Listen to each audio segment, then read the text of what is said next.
galit silang pag ginanyan mo sila, naku po, galit na galit sa'yo. Kuya Balalti, si babla ka pa, pagmumurahin ka pa. Oh, ibig sabihin gusto lang ialis doon sa detention, no? Kaya yun ang nangyari ngayon. Kahapon o kanina ay dine-deny naman ni Vice President na tinreten niya yung presidente at saka yung First Lady at saka Speaker.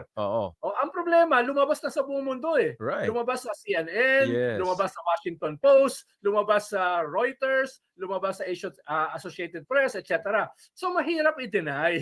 That's Yun right. yung problema. Tapos ang sabi pa ni Senator Bato kanina, pa naman yun, kailangan unawain natin. Yun ay, ang tawag niya ay qualified threat o conditional threat. Correct. Conditional threat. Kaya Correct. natawa ko ron.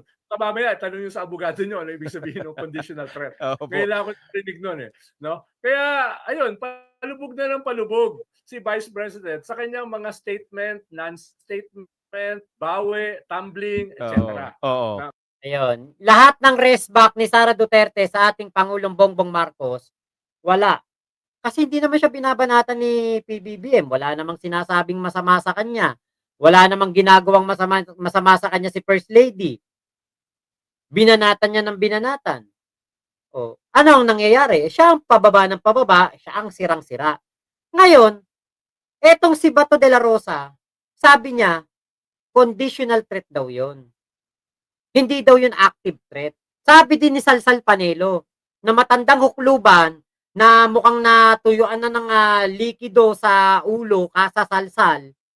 Ang sabi, hindi daw yun active threat. Pati itong si Harry Roque, sinabi, yun daw ginawang pag-aabogada ni Sara Duterte, ni Krung Krung, kaya pangalan nito, kay Zulaika Lopez, hindi daw po unconstitutional o hindi illegal.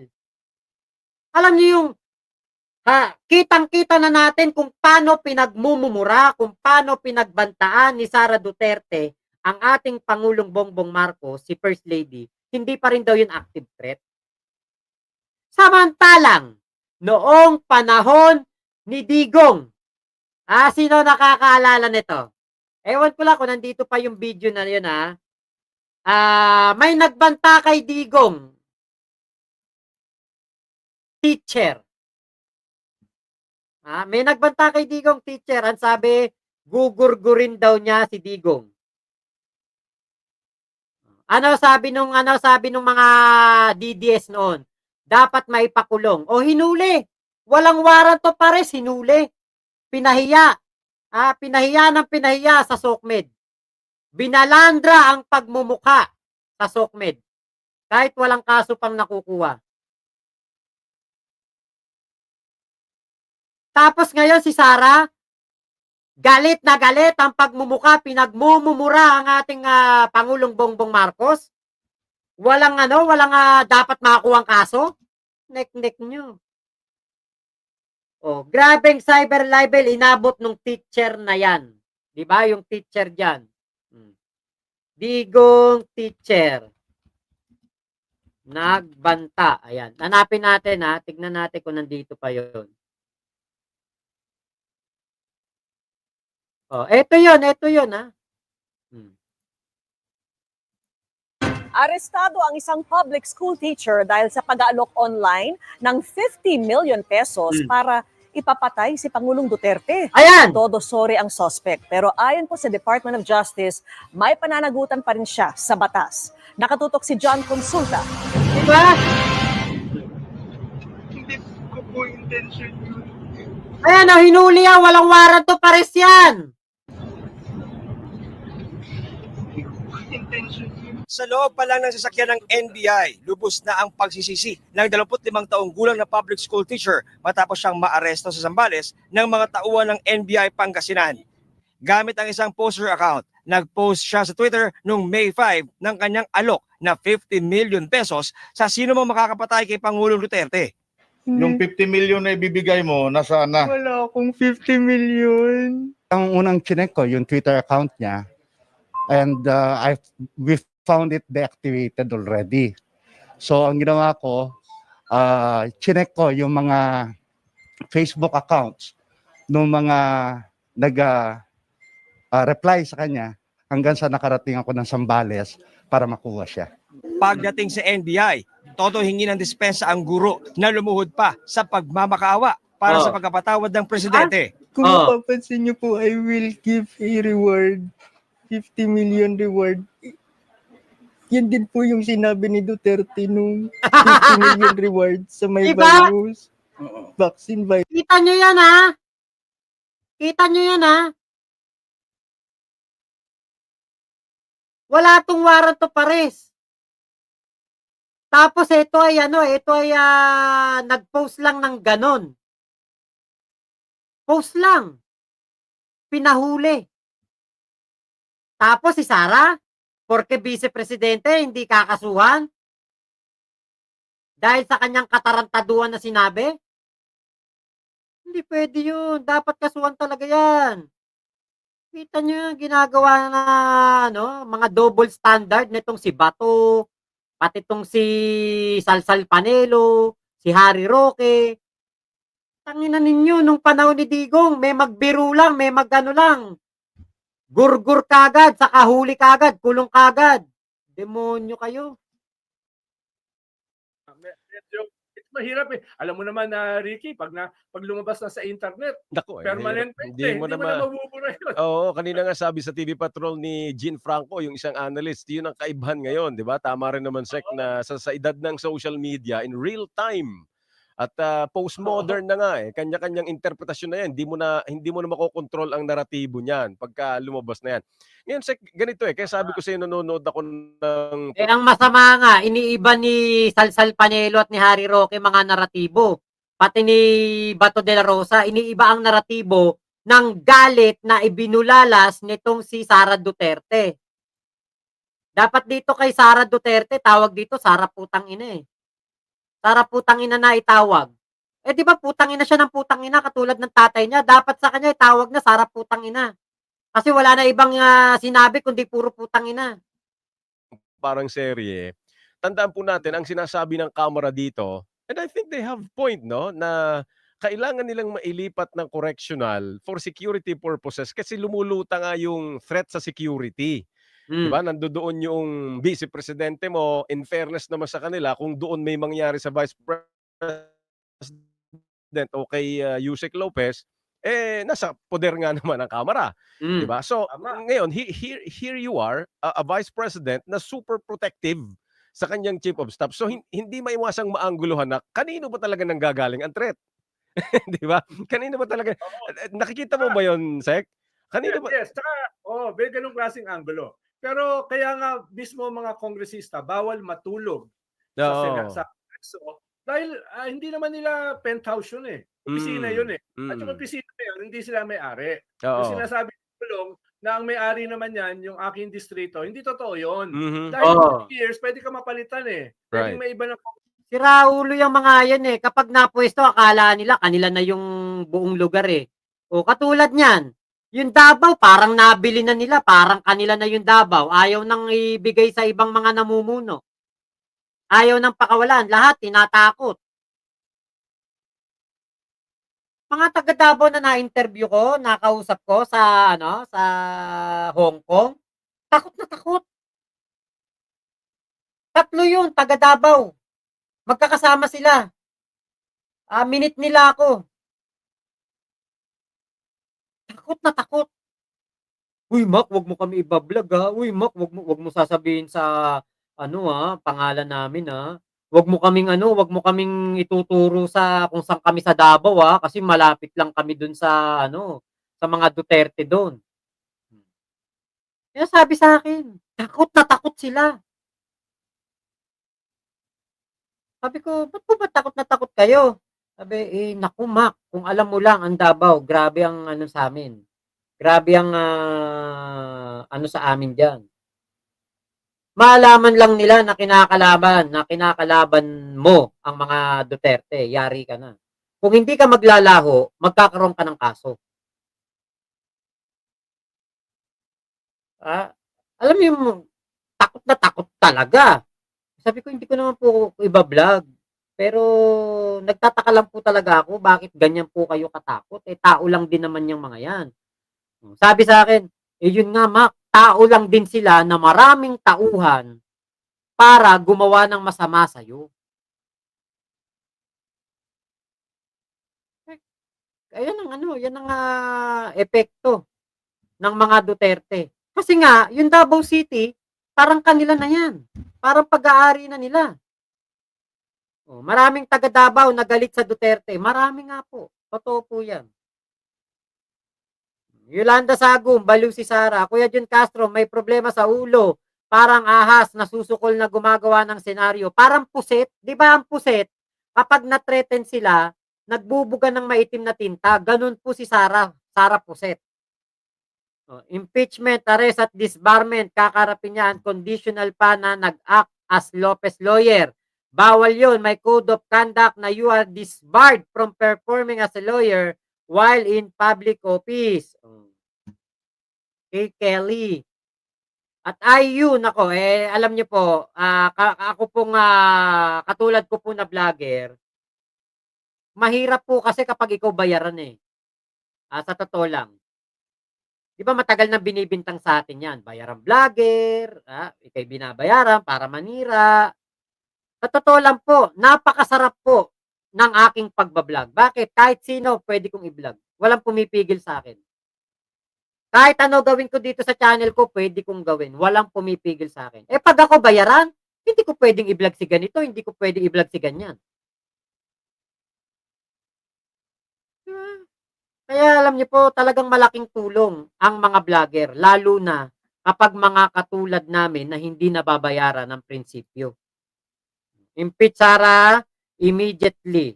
Estrella Tadie, ibu, taktak lahat ng mga nangyayari sa confidential fund. Si Atty. Lopez kaya tinatakpan si Sara. Yun nga po. Ay, nako, Kuya Juan Liwanag, labag sa batas ang pangungontrata para magpagurgur. Yan ay paglalagay ng batas sa sariling kamay. Si Sara nga, naturingang abogada, boba, hindi niya alam na dun sa kanyang mga ginawang pagsasalita, pwede siyang makasuhan. Ay, nako talaga, Alex Garchitorena. Kaya nga takot mawala sa kanila ang Davao kasi nga po, marami pong mauungkat na mga katarantaduhan at korupsyon. Kongresista, hindi ikaw Right. may-ari niyan. Right. Ikalawa, yung kwarto mo ay pwedeng makaapekto sa buong Kongreso. Halimbawa, magkaroon na sunog doon. Mm. Halimbawa, may maiiwan doon na kandila, umapoy. Dama yung buong Kongreso. Kaya merong curfew. Mismo yung mga kongresista. Dahil kung walang curfew, baka kung sino-sino pa yung dali ng mga kongresista dyan sa kwarto nila. Tama. Kaya iniiwasan yon. Lalo na si Vice President, 400 yung kanyang security. Correct. Ano mo pa naglunsad ng kunon, di ba? Kung dadalhin mo lahat yun. Oo. Di ba? Kaya, ibig sabihin, may issue ng security, may issue ng propriety, may issue ng mga rules. Dahil hindi pwede na i-invade mo na lang yung Kongreso kahit ikaw ay Vice President dahil may separation of powers. Tama. No? Nung sinisigawan nga niya yung isang pulis, sumasagot yung pulis, di ba? Ginamit na niya yung lahat ng kanyang power as Vice President. Hindi pa rin nainda yung pulis. Ganun dapat, di ba? Tama. Pero nakilong Sinabihan niya ng bakla Sabi, wag kayong bakla. Sabi dun sa pulis. Paano kaya kung sinagot siya ng pulis? Wag kang tomboy! Wag kang nakikipagpompiangan! Diba? Paano ko sinagot siyang gano'n ng pulis? Kameme siguro si Sara putang ina capital na nawala sa kanya. Diba? Right. Dahil kung ka na, nanunubo ka na, pushing your weight around, hindi pa umubra, anong itsura mo? Diba? Anong itsura mo? Simpleng-simple lang naman yung usapin Bakit hindi ka... Tuwa nga ako kagabi kasi nung inihatid ni General Torre yung transfer order nitong si Zulaika Lopez sa Veterans Hospital. Si Sara, yun pa rin ang suot. Yun pa rin ang pantalon na suot. mukha ng gusgusin. Mukha ng kawawang-kawawa. Alam mo yung parang pinapalayas na tenant sa apartment dahil hindi nakakabayad ng upa, hindi nakakabayad ng kuryente, tubig. Parang gano'n yung itsura ni Sara Duterte. Biglang pumasok sa isip ko. Sabi ko, ano kaya amoy ni Sara? Niyakap-yakap pa ni Zulaika Lopez, di ba? Niyakap-yakap na gano'n.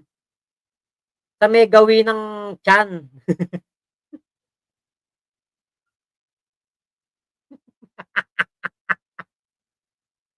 Di ang pangina nun. Imaginin nyo yun. Simula nung gabi hanggang tanghaling tapat, yun ang suot ni Sara. Sus Mariosep.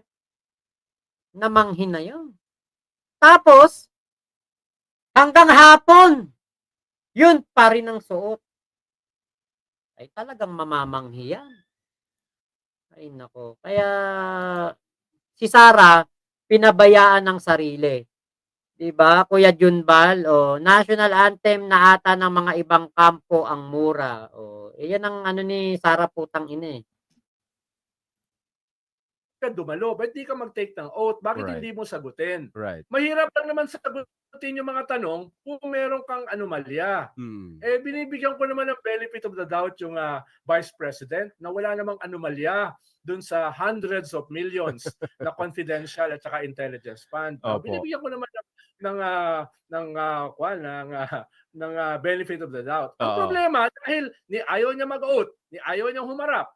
Tapos ngayon, nung humarap yung kanyang mga yung kanyang mga staff, siya ngayon ang sumasaklolo. Hindi ko maintindihan kung ano nangyayari. yun nga yung nangyayari. Kumbaga sa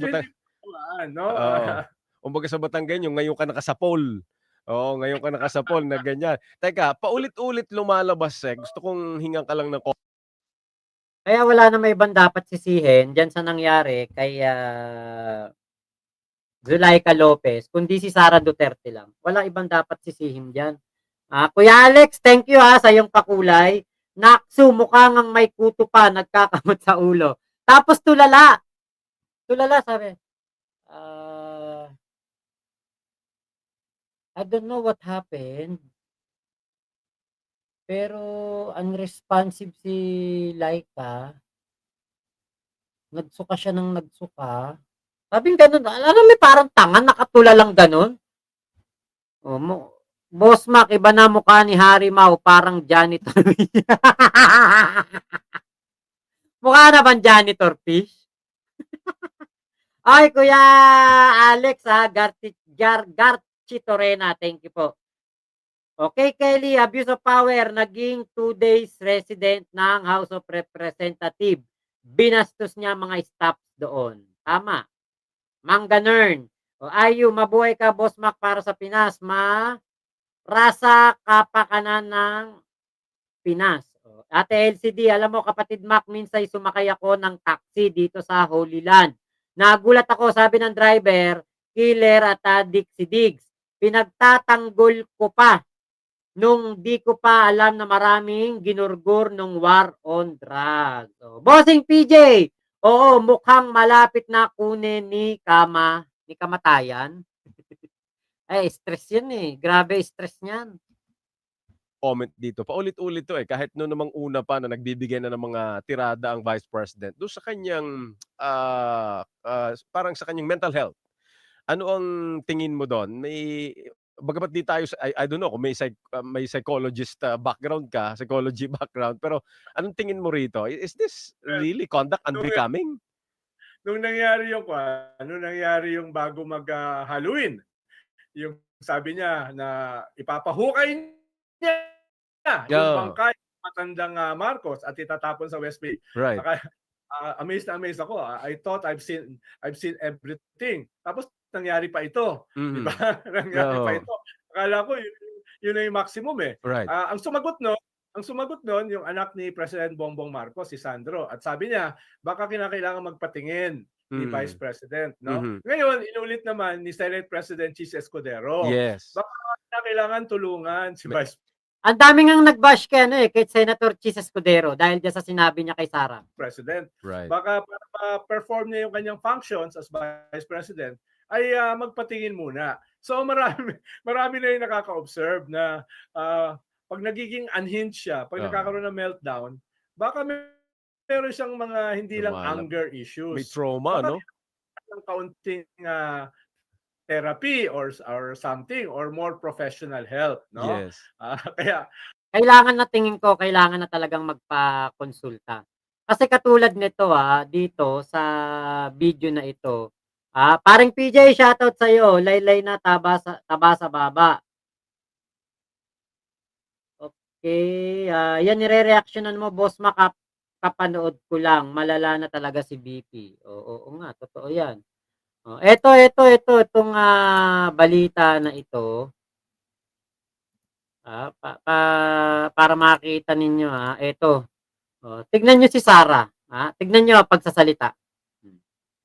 Pag magsalita Sinabi nila, ako daw ay krung-krung, krung-krung ka Ako daw talaga. Krung-krung ka talaga. ay baliw. Baliw ka talaga. Ako daw ay wala sa tamang pag-iisip. Tama. Ano bang sabi ko sa inyong lahat? Psychological test, kahit ano yan, neuropsychiatric test, kahit anong pang test yan. Hindi. Sa totoo lang, hindi kailangan ng test Kasi hindi naman makikita sa mga neuropsychological test o kahit ano pang test, kahit CT scan pa yan, lahat ng test gawin kay Sara Duterte. Hindi makikita topak nito. Kasi kapag pinatest yan, lalabanan yan yung test In denial yan Hindi ako si Raulo, hindi ako baliw, hindi ako krung-krung. Ganyan ang ano yun ganyan ang ano yan, ganyan ang gagawin yan. Kaya kahit saang test ka pa magpatingin, kahit sa Amerika ka pa magpatingin, pinakamagaling na neurosurgeon sa Amerika. Wala, hindi makikita sakit mo. Kasi yung sakit niya, hindi lang naman sa utak kasama puso. Galit Galit na galit siya nung sinabi niya yun Sobrang gigil. Sobrang galit na galit si Sara. Nung nagsasalita siya ng pagmumura kay PBBM at First Lady. Hindi po makikita yun sa mga psychiatric test, hindi. Gagawin ko yan. Dagdagan ko pa ng drug test. Pero dapat magpa-drug test ang lahat ng mga nagtatrabaho sa Office of the President, sa Office of the Ayan kita nyo. Office of the President! Alam nyo, iba na. Hindi na po ito makikita sa sa mental. Pa-check up mo to sa mental kasama si Kuya Nino Barsaga. Isabay kay Kap. Kasi si Kap nagpapa-check up sa mental yan isama si Sara, wala. Hindi kayang hanapin ang sakit.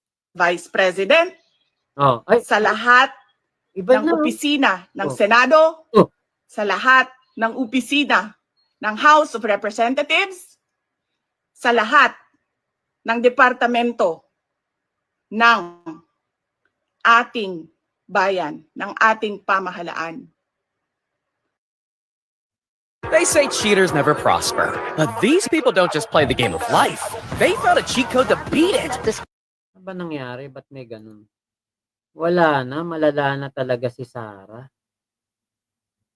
No. Diba? Kita niyo ba? Office of the President! Bigla na lang napapasigaw ng ganun. Wala na, talagang maluwag na to. LCD, mauna ka nang magpa-drug test, isama pamilya mo.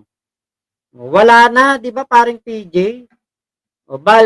Kita mo yung diin niya sa President, galit na galit. Oo, pati sa Kongreso. Pati sa Senado. Kita nyo? Grabe, no? Wala na talaga, paring PJ, pang ano na to? Dapat dito, isama na kay Kuya Nino Barsaga pag nagpa-check up sa Manda. Hindi ako magugulat, no? Dahil na ako, matagal na ako sa politika, nasorpresa ako dun sa huhukayin yung bangkay at tatatapon sa West Philippine Sea. Eh mas nagulat ako ngayon dito. Nagmura siya eh. Publicly, hindi lamang nagmumura, inamin na kung may mangyari sa kanya, meron na May siyang kinausap. para Oo. i-assassinate yung presidente at saka Grabe yung nga vice eh. president at saka yung speaker. Kahit sa Netflix, hindi ko nakikita yan eh. Ikaw ba? Oo nga. Kahit sa Netflix, Uh-huh. no? Diba? So medyo naiiba. Kaya baka may problema talaga. Opo. No? And then Sek, yung yung Ito paring PJ hindi lang yung pagpapakita ng likod. Sige, magpapadrag test si PBBM. Pero yung tatay mo, pipirma ng waiver para maipakita yung mga bank accounts nyo. At hindi lang bank account ng tatay mo, lahat kayo. Sara, lahat kayo. Lahat ng bangko ninyo. Diba? Yun ang maganda. Oh. Sige, papadrag test lahat ng kongresista. Pero dapat yung tatay mo, pipirma ng bank waiver. Ilalabas lahat ng bank accounts. Loob at labas ng bansa. Para makita kung talagang walang tinatago na pera. Bintang kayo ng bintang sa ill-gotten wealth ng mga Marcos, putang ina. Saan napunta yung 7 trilyon na inutang ni Digong nung panahon ng pandemya? Moira, shoutout sa'yo Moira. Hello po, long time no see. O kahit si Kuya Ninyo lang magpa-check up kay Sara sa pamamagitan ng pag-amoy, lalabas finding may something, tililing na si Sara. Ano yung mapanghe? O, isama yung tato ni Pulong sa likod. Wag naman sana sirain na nakaupo sa pwesto yung reputasyon ng Pinas nang dahil sa pagiging ganid. Christy Tagle, kita naman sa mukha ni Pusite, baliw na ang impacta. O, Crispy Pat, dapat dyan bigyan ng leksyon para matauhan. May katokleng. May katok na nga talaga to. Matindi katok nito, no? Grabe talaga, sa totoo lang, yung pagiging may katok nitong mga to. Halatang halata eh. So triggered siya kay PBBM. Hindi kasi nga, meron siyang request na hindi napagbigyan ni PBBM. Kaya hindi daw po pinagbigyan ni PBBM kasi makakasama sa bansa at para lamang sa pamilya nila yung nire-request. Kaya wala, pangit talaga yan. Tama lang yun. Ngayon, ito namang ipokritang si pangalan nito, si Amy Marcos, sumama pa, pumunta pa doon sa ospital. Diba? Kita nyo kung gaano katanga yang si Amy Marcos. Kaya dapat talaga hindi yan liboto ngayong 2020 2025 election. Hindi talaga dapat papanalunin yan si Amy Marcos kasi maka-Duterte eh. Kitang-kita natin eh. Dumalaw pa kay Zulaika Lopez. Para saan? Sira ba tuktok mo? Amy Marcos. Kasuhan na kasi yan. Kahit pa BP yan, dapat ipatikim din dyan ang makulong. Yun nga po. Sana nga po. Hindi po immune ang vice-presidente sa kaso ha. Walang immunity ang vice-presidente. Baka akala nila may immunity ang vice-presidente. Wala po. Walang immunity ang vice-presidente diyan. Kapag siya nakakasuhan, wala. Magdusa ka. Diba? Kailangan mo pagdusahan 'yan. O hindi ko iboboto yan si Amy. Tama lang po yan. Yan po ang tama na gawin ninyo. Huwag nyo pong iboto si Amy Marcos. Kasi nga po, pag binoto nyo si Amy Marcos, naku po, puro lang din ang poprotektahan yan.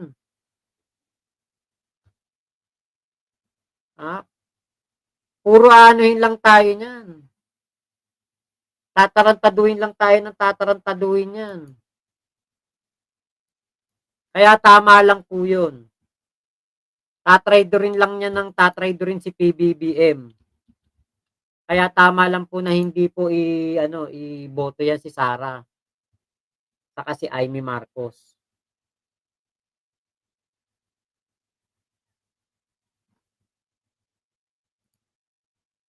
Tignan nga natin 'to. Meron ditong si Sara Duterte.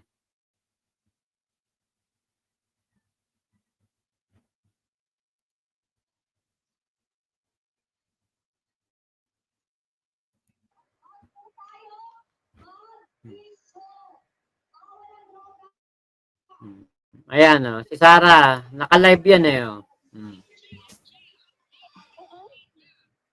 Impact ang dati na si Sara. lamang sa security ko. Ay, hindi yan. Impact ang datingan Tsaka yung live. Naka-unmute ka, paki-unmute mo and i-on mo yung video. Ana, naka-stream na ba yung Facebook?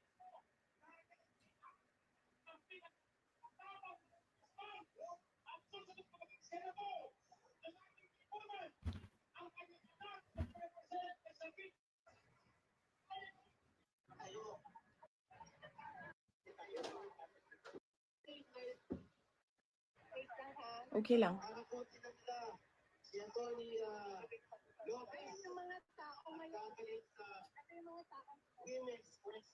Tagal naman magsalita ni Sara.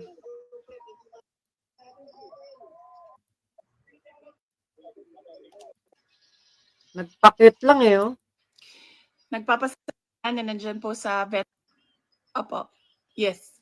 Sa aking mga kababayan na nandiyan po sa Veteran Center sa Quezon City at nandito po online sa social media. Nagpapasalamat po ako sa inyong suporta sa akin at nagpapasalamat po ako sa pagprotekta nyo. Unang-una po kay Yusek Zulaika Lopez. Yun nga nakapagtataka. Protect Inday Sara daw. Putang ina, poprotektahan mo ba yung mga ganyang kurakot? Poprotektahan mo yung ganyang mga kriminal? Diba? Poprotektahan mo yung ganyang mga masasamang tao? Protect Inday Sara? Seryoso talaga kayo? Yan ang poprotektahan? Iniimbestigahan dahil merong nilustay na pera na hindi maipaliwanag. Yan pa poprotektahan. Putang ina, kita-tangan nyo talaga mga DDS kayo.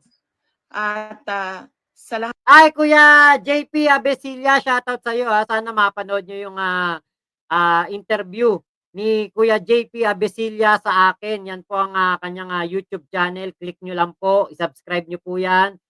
Isa pong pro-government po yan. Si Kuya JP Abesilia, kasama po yan sa ISKCON yan. Thank you po sa mga susuporta kay Kuya JP Abesilia.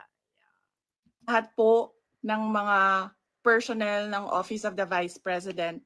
Lalong-lalo na po bukas dahil meron na naman pong hearing doon sa House of Representatives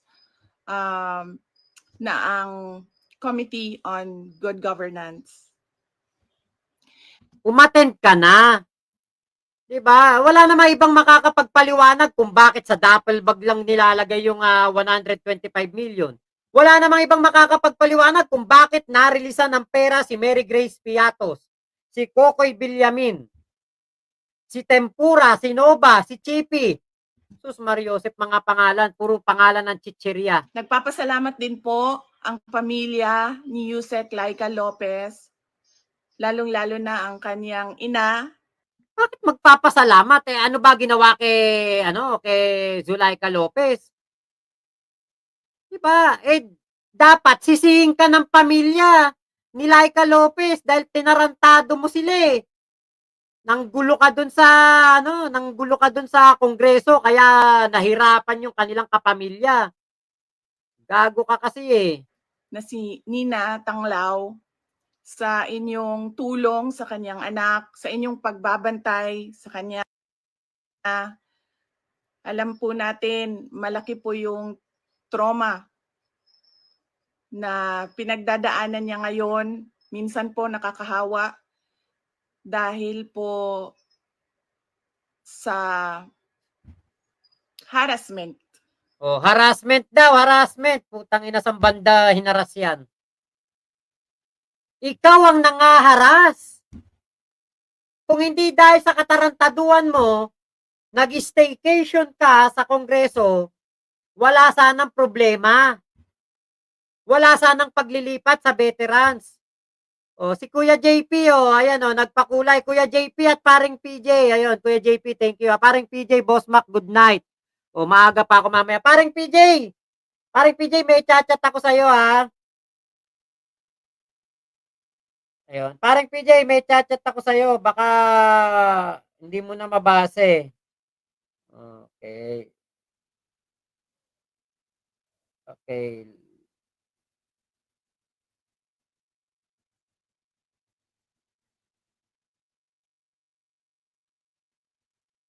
Ayan. Chinat na kita.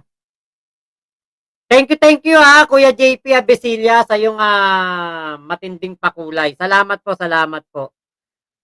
Pangkapi daw. Pag good girl effect, yun nga eh. Diba? Grabe yung yung si Sara putang ina eh. Kung hindi dahil sa'yo, wala sanang problema si Zulaika Lopez. Kita nyo, bait-baitan. Samantalang nung nakarap, putang ina ka ng putang ina. And threat to her life. Putya, saan nagkaroon ng threat yan? Binabantayan nga ng maayos. Kaya nga ililipat ng ng correctional para mabantayang maayos. Ay, naku talaga. Alam ko po, busy po kayo lahat. Lahat kayo kailangan maghanap buhay dahil mahirap ang buhay ngayon. Mahirap ang buhay ngayon. Putang ina. Mahirap ang buhay ngayon, pero nagbabayad ka ng 1 million pesos in 11 days sa isang safe house. Binabayaran mo ng limpak-limpak na salapi si Mary Grace Piatos at si Kokoy Villamin kahit hindi mo kilala. Sinasabi mo mahirap ang buhay ng mga Pilipino ngayon. Pero yung confidential funds mo, inubos mo lang sa walang kabagay-bagay. Utang inang yan. Pero nandyan kayo para magpakita at magbigay ng suporta sa akin at sa opisina ng Vice President. Gusto ko lang ipaalala sa ating mga kababayan na ayaw natin ng kaguluhan. Na tayo ay may karapatan sa peaceful assembly at tayo ay may karapatan na magsalita kung ano yung nararamdaman natin at gusto nating makita mula sa ating gobyerno. Ang gusto natin makita ay genuine public service. Kung maalala niyo po, hindi ako sumama o sumali kahit sa anumang panawagan ng pagtanggal sa Pangulong Marcos sa kanyang pwesto. Lagyan mo ng putang ina. Bakit hindi mo pinuputang ina ngayon si PBBM? Bait-baitan? Napaka-plastic mo naman. Bumisita ako sa rally ng Kingdom of Jesus Christ sa Bonifacio noon dahil nakiramay o nagkipagsimpatiya ako sa kanilang nararamdaman at hirap na pinagdadaanan. Hirap na pagtatanggol kay Kibulok dahil doon nagtatago sa palda ng mga pastoral na kanyang binubulog gabi-gabi. Ang lagi kong panawagan sa taong bayan ay hingin, idemanda sa gobyerno na ibigay nila ang serbisyo na karapat-dapat para sa mga Pilipino. Simulan na natin. Tarantado rin talaga to no? Samantalang nung pinagmumura mo si PBBM, First Lady at Speaker Martin, galit na galit ka dahil namimigay daw ng ayuda kung saan-saan. Etong si House Speaker. Saan ba lulugar ang mga taga-gobyerno sa'yo? Saan ba lulugar ang presidente, House Speaker sa'yo? Pag namimigay ng tulong, pinapasinayaan ng mga proyekto ng gobyerno para sa ating mga kababayan, galit na galit ka. Tapos ngayon, ang gusto mo, makakita ng proyekto para sa mga kababayan natin. Sira pala, tuktok mo talaga eh. Sa mga campaign promises, dapat po pag ang politiko ay nag-promise na magbibigay ng 20 pesos per kilo na bigas, dapat ay tinutupad yon. Ulol. Utang ina mo kang vice-presidente ka, hayop ka. Tang ina mo. Bobo ka ba? Nangako ba si PBBM? Di ba kasama ka mga kampanya noon? Tanga. Bobo. Tatay mo nga nangako mag-jet ski sa West Philippine Sea. Tinupad ba ng tatay mo? Sabi ng tatay mo, tatapusin niya ang contractualization in 6 months. Eh, iba na presidente ngayon, may contractualization pa rin. Tatapusin ang traffic sa EDSA. Eh, hanggang umuwi ako galing Hong Kong, traffic sa EDSA. Tatapusin ang usaping droga. 6 na buwan. Putang ina, hanggang bumaba siya sa pwesto, may droga pa rin. Tangina, hanggang ngayon, 20 pesos na kilo ng bigas pa rin hinahanap mo, sarang tanga. Tangina mo, gago. Dahil binoto ka ng mga tao base sa mga sinabi mo. Putang inang gagong to, no? Hindi niya ba alam yung mga pinangako ng tatay niya? Bobo, no? Yung mga pinangako ng tatay mo nga eh. 14 pesos na kilo ng bigas? 7 pesos? Nasaan na? Binaon tayo sa 7 trilyon na utang. Yun ang ginawa ng tatay mo. 7 trilyon ha? 7 trilyon na utang ang binaon tayo ng tatay ng demonyitang ito. Base sa mga kampanya mo. Ba't hindi mo yung sabihin kung ano pinangako ng tatay mo, ugok? Kaya dapat binibigay yan lahat. Kung ano man ang sinabi ng isang tao, ng isang politiko, ng isang kandidato sa entablado. Putang ina, paano matutupad yung 20 pesos na per kilo ng bigas kung baon tayo sa utang? Binaon tayo sa utang ng tatay mo. Boba! Dapat nakikita yan ng taong bayan.